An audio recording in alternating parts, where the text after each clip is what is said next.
y tiene que seguir dando esperanza a todos.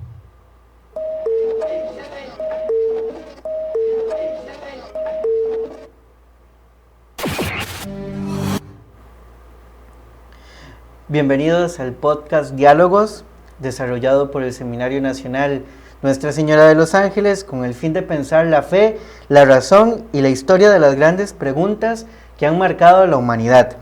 Hoy en concreto vamos a viajar al corazón de la filosofía medieval, pero quizá desde un lugar que muchos no imaginan, porque cuando pensamos en la Edad Media solemos pensar solamente en Santo Tomás de Aquino, en San Agustín, pero olvidamos que gran parte del pensamiento occidental ha pasado anteriormente por las manos de algunos filósofos árabes y judíos que conservaron, comentaron y transformaron la herencia filosófica griega. Entonces, antes de adentrarnos en las ideas de estos pensadores que van a influir poderosamente en la escolástica medieval, vamos a presentar a nuestro invitado del día de hoy, que en programas anteriores ha estado del otro lado de la barrera, pero hoy le toca torear al toro. Entonces, hoy tenemos a Néstor. ¿Cómo está, Néstor? Gracias a Dios, muy bien, José María, aquí estamos para profundizar un poquito más en este conocimiento que tan importante es para nosotros hoy, aunque no parezca. Aunque no parezca, sí. Con muchos nervios, ¿verdad? Me decía sí, Néstor antes que desde este lado se disfruta mucho más, entonces esta vez me tocará a mí disfrutar. Pues bueno, Néstor, antes de iniciar, como lo decíamos ahorita en la introducción, hablamos de filosofía medieval, pero solamente tendemos a pensar en autores cristianos. Entonces, al referirnos a autores árabes y musulmanes, que más adelante vamos a ver un poquito en detalle, ¿por qué cree usted que es importante reconocer el aporte de estos filósofos? Bueno, tal vez primero hay que poner como en contexto el tiempo en el que estamos, porque vamos a hablar mucho de la edad de oro de la civilización musulmana. Es la más joven de las religiones monoteístas, ¿verdad? Tenemos al judaísmo primero, luego el cristianismo y luego viene el islam. Nosotros la concepción que tenemos del islam hoy tal vez es como muy cerrada, son fanáticos, ¿verdad? Hay mucha rigidez en su pensamiento y en sus formas, pero si nos volvemos a ese tiempo, recordemos que Roma cayó, dejó el vacío de poder grandísimo, aparece esta nueva civilización musulmana que se extiende rapidísimo y que es muy, primero es muy tolerante con las diferentes religiones, los diferentes avances científicos y demás. Entonces, ahí es donde se empieza a generar una cantidad de conocimiento que a la fecha nosotros seguimos usando. Por ejemplo, nosotros nos decimos que somos herederos de la cultura griega romana, pero los números que usamos son los árabes, ¿verdad? No usamos los números romanos. ¿Por qué? Porque los números árabes eran más fáciles de usar y se podían utilizar para muchísimas otras cosas. Entonces el conocimiento árabe, inclusive en la medicina, ¿verdad? Uno de los filósofos que vamos a ver ahora, tuvo un impacto muy importante en la medicina, lo seguimos utilizando hoy. Entonces mucho de su conocimiento y mucho de rescatar conocimiento antiguo, porque también eso hicieron mucho los árabes, rescatar conocimiento que había quedado olvidado y perpetuarlo, ¿verdad? Y comentarlo y hablarlo.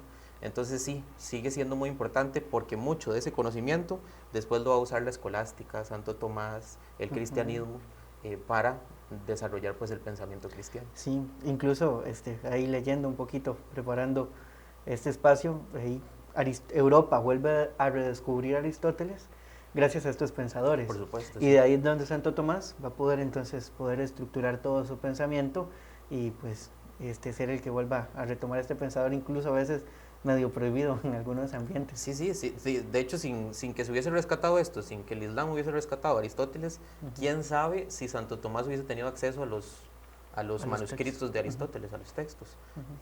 Gracias a eso los tiene, ¿verdad? Sí, bueno, muy bien. Entonces ya hemos desarrollado un poquito la importancia y vamos a adentrarnos propiamente en algunos pensadores. Partamos de Avicena, que podríamos decir que la idea clave de él es una distinción que realiza entre el ser contingente, que podemos decir que es lo que existe o no, y el ser necesario, que es lo que existe por sí mismo. Pero propiamente, don Néstor, ¿por qué es importante esta idea o esta distinción para la filosofía medieval? Inclusive, ¿cómo va a influir en el pensamiento tomista, en Santo Tomás? Y inclusive, ¿qué nos puede decir acerca de la existencia de Dios? Bueno, vamos a ver. Primero, como entender esos dos conceptos, contingente y necesario. Ujú. Algo contingente, cuando uno tiene un presupuesto para contingencias, son cosas que pueden o no pasar, ¿verdad? Entonces yo guardo un poquito de dinero para, por si hay una emergencia, por si pasa algo, que puede pasar o puede que no, y no lo necesité. Entonces eso es algo contingente, algo que puede o no pasar. Lo necesario es lo que sí o sí tiene que suceder, ¿verdad? Entonces por eso es necesario. Y entonces Avicena se enfrenta a esta pregunta. ¿Los seres que existimos somos contingentes o somos necesarios? Porque yo podría pensar, es necesario que existan mis papás para que yo exista. Ujú. Si mis papás no existen, Yo no existo. yo no existo. Pero ¿son necesarios ellos o podrían no haber existido? Entonces me voy más atrás porque entonces los abuelos tuvieron que haberse conocido y así podemos irnos y él se empieza a dar cuenta que no hay ningún ser que sea necesario. Si usted y yo no existimos, el mundo sigue, Sí. ¿verdad? Si estos cuadros no existen, pondrán otros. Ujú. No son necesarios, son contingentes. Pero entonces hay un problema lógico, porque si todo es contingente, ¿por qué existe algo en lugar de no existir nada? ¿Verdad? Entonces es ahí donde viene la existencia de Dios. Tiene que haber por lo menos un ser necesario que mantenga en la existencia todos los seres contingentes. Sí, y que ¿verdad? dé origen a todo. Exactamente, tiene que haber en el Un orden punto inicial. lógico, ¿verdad? Porque no es tal vez en el orden hacia atrás cronológicamente hablando, sino en el orden lógico. Algo tiene que mantener en existencia al árbol, ¿verdad? Porque el árbol viene de la semilla viene de otro árbol, pero nos mantenemos en seres contingentes. Pero ¿qué hace que las cosas existan en lugar de no existir? Entonces tiene que existir el primer ser que es el único necesario, Ujú. ¿verdad? Entonces a esto Avicena va a decir, claro, ese es Dios, ¿verdad? Sí. Es el ser necesario. Ahora bien, esto, para los que han estudiado Santo Tomás, es una de las vías de Santo Tomás. Sí, y son las primeras 5 tesis. Exactamente. Autopotencia, Dios como el ese subsistence, Ajá. el único que existe por sí mismo y el que va a dar toda la base para después desarrollar todas las demás tesis y todo el Ujú. pensamiento sobre el hombre, sobre los seres inmateriales, en fin. Toda Ajá. la Y Avicena filosofía estamos hablando teísta. finales del siglo X, principios del siglo XI, antes de Santo Tomás. Sí, claro. ¿Verdad? Entonces ya todo este análisis del ser contingente, de los seres contingentes y el ser necesario, ya lo había hecho Avicena y le da la base a Santo Tomás para que después él lo agregue al pensamiento cristiano. Ah, muy bien, qué interesante, ¿verdad? Sí, sí, sí. Sí, y suena, a mí me suena muy tomista y me hizo recordar, fue estas primeras tesis de la distinción básica de acto y potencia, Exactamente. el Dios como el único ser que existe por sí mismo. Eso. Entonces, interesante, pero bueno, vamos a dar un paso más y vamos a avanzar hacia otro pensador árabe que se llama Averroes, que puede ser muy actual, porque me suena Fides et Ratio, porque va a ser la fe, la relación entre fe y razón, porque, bueno, él va a defender una lectura racional de Aristóteles y va a sostener que fe y razón pueden coexistir, y es algo que después se le va a atribuir a él como la llamada doble verdad, que incluso tiende a ser muy debatida. Entonces, tal vez Néstor, ¿qué nos puede decir usted sobre qué quiso decir realmente Averroes sobre esta doble verdad?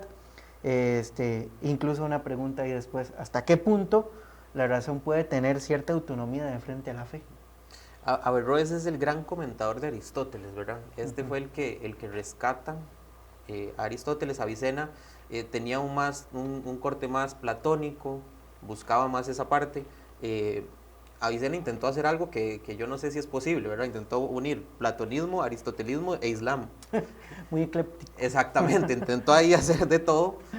Averroes dice, no, tenemos que volver a un aristotelismo puro, ¿verdad? Él quiere rescatar el aristotelismo puro. Sabemos que han pasado ya miles de años desde Aristóteles para ese momento, y entonces él quiere rescatar el pensamiento puro de Aristóteles.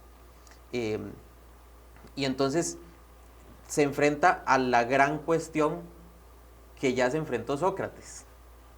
¿Qué pasa cuando yo estoy haciendo un raciocinio y esto contradice la religión que profeso? ¿verdad? Sócrates se enfrentó a eso decíamos, ¿verdad? Fue el primer monoteísta de alguna manera. Había muchos dioses en Grecia y este decía que solo había uno. Entonces, inclusive eso lo lleva, ¿verdad? Al tema de este martirio por la verdad, por la filosofía, en su momento. Y Averroes se vuelve a enfrentar a esta pregunta. Yo estoy llegando por un proceso a una verdad que contradice lo que se me ha sido revelado en mi religión. Entonces, ¿ahí qué hago? Entonces él empieza a distinguir, dice, es que existe una sola verdad. Averroes va a decir, existe una sola verdad, pero existen caminos para llegarle a esa verdad. Va a distinguir tres específicamente, que son como por niveles, de alguna manera.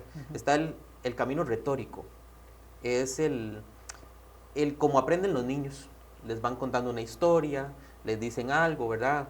Si usted sale, se enferma, y entonces... Como parábolas. El niño no pide pruebas. El niño dice, bueno, si salgo me enfermo porque mami lo dice y ya, se quedó, ¿verdad? Sí. Entonces es el retórico. Él dice, esta es la forma en que la mayoría de gente aprende la verdad y la forma en que todos iniciamos en el camino de la verdad.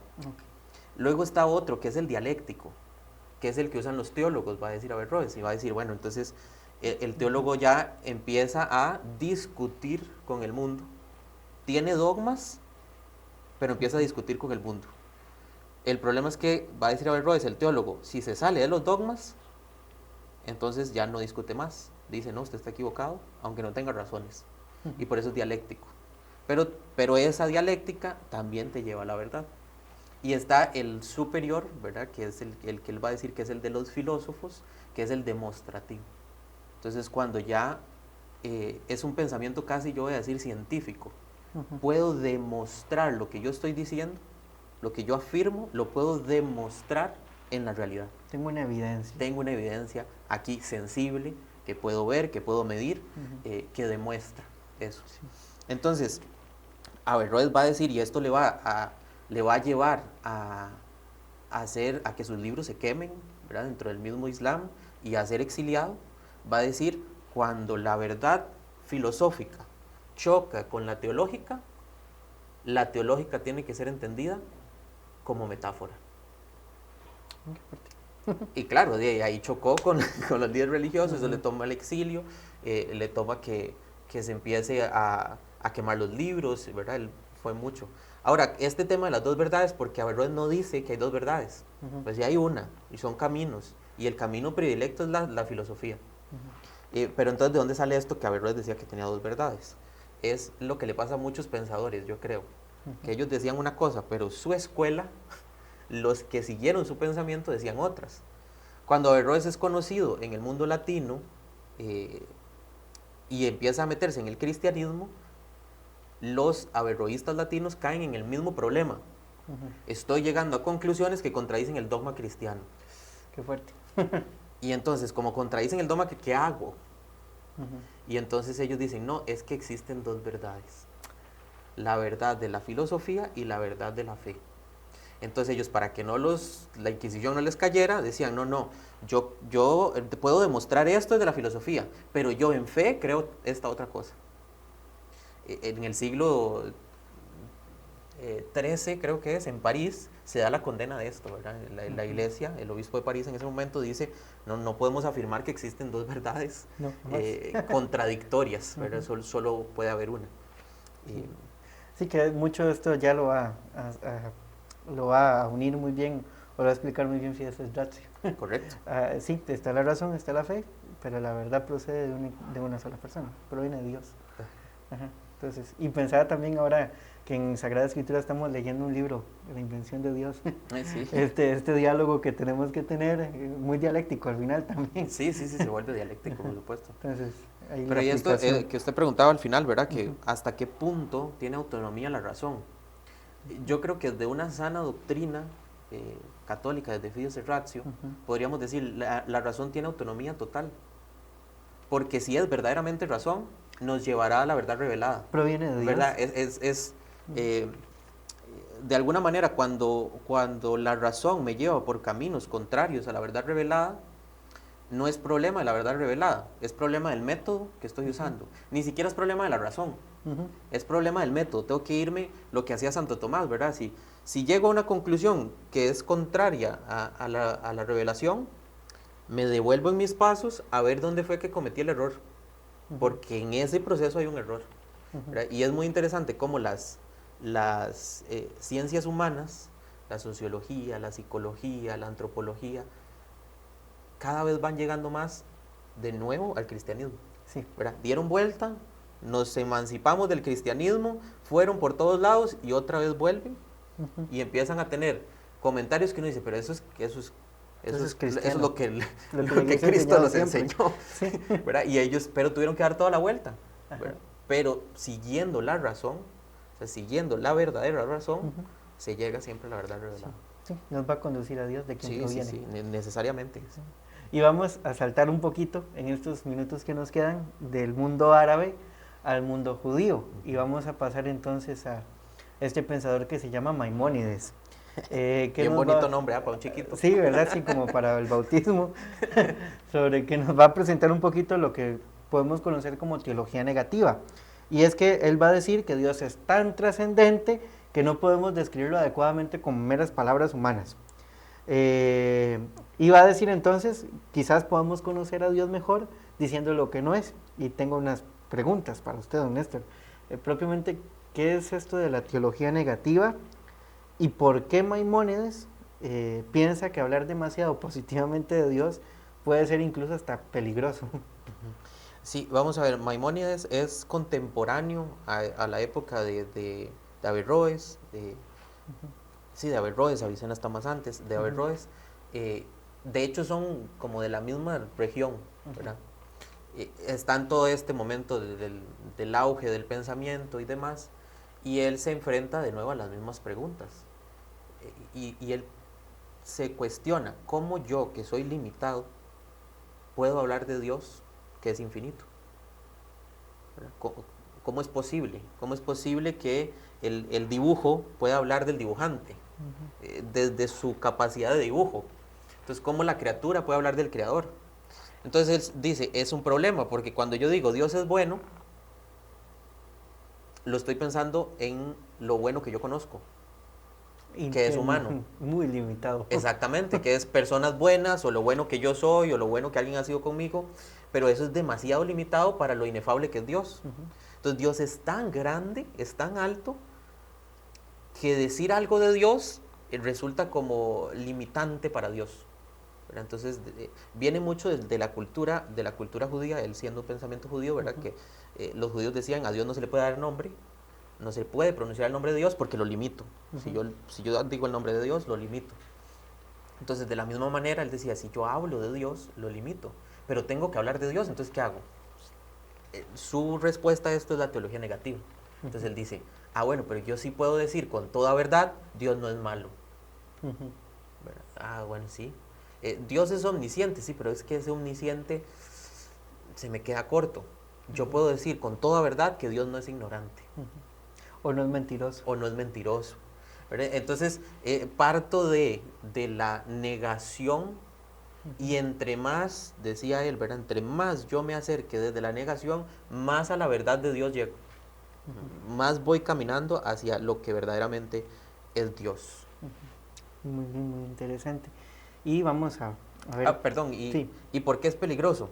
Porque él decía, caemos en un antropoformismo. Sí.